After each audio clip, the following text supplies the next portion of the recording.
DIYers, I need to talk to you.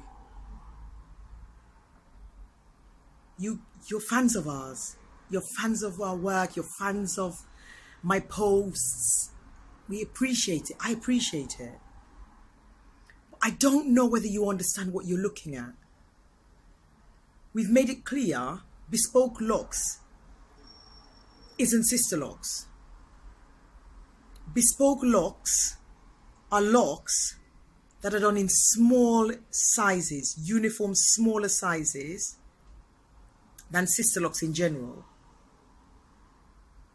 You're seeing about 700, from about the 700 plus mark, locks on people's heads.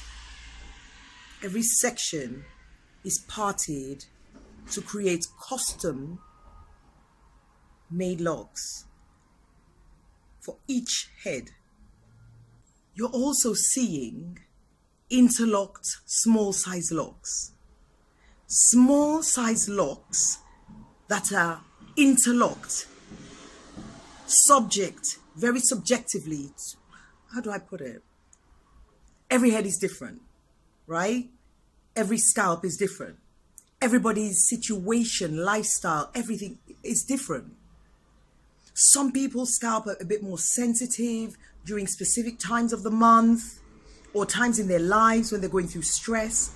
As a result, the hair strands, therefore the locks, changes. And as a result of that change, the way the tension used to interlock that locks would be different from the previous session of that person's hair being interlocked when they weren't going through hormonal changes. There's very intention. What you're seeing is months, years of dedication and work and paying attention so that the tension used for each lock and for each client's head is specific to that client's hair. That's why we say we chase maximum fullness. Like, it's a professional job. It's a job that pulls into expertise. It's a job where you can't say, this is how it's going to look when it's completed. It's a job where you've got to kind of trust your instinct. This is intricate work. Intricate. I'm trying to explain this. Intricate. This is intricate work. Intricate work. This is like intricate work. Detail. The work can take 3 days. It can take 4 days. I'm just trying to keep a straight face because you keep telling me you're fans of us and this is great. And then you send pictures of your work, your installation on your head. I couldn't do the installation you see, bespoke locks. I couldn't do it on my head. I can't do it on my head. So when you send me pictures of your work, I mean, it comes from a place of love. But like, what do you really want me to say? What do you want me to say? It can't be at the standard that bespoke hairstyles work at. Why are you sending me pictures? I'm sorry, but like, I'm doing this post because I just need you to know.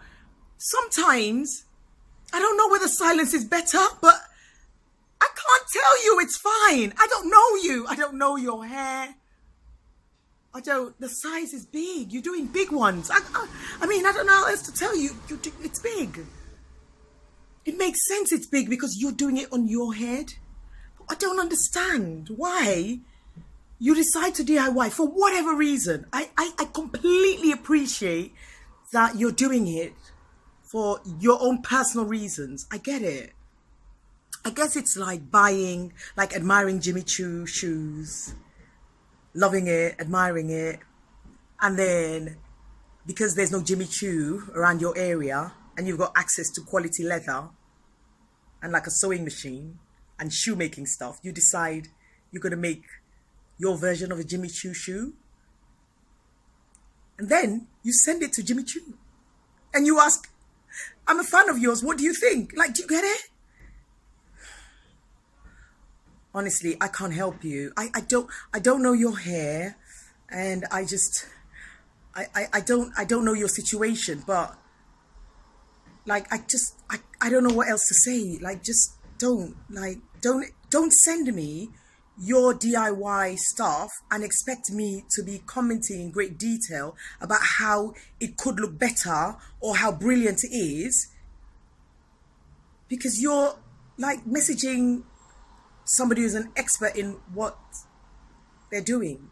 Like, honestly, I just thought I'd put this post out. Like, I don't even know how to end this, but like, can you just have sympathy for me? Can you just have sympathy? Imagine this, the standard that we're trying to create and the quality of work we're trying to create. Then you send your DIY, and then like, obviously the customer's always right and you're trying to be polite, but can you understand how hard it is for me?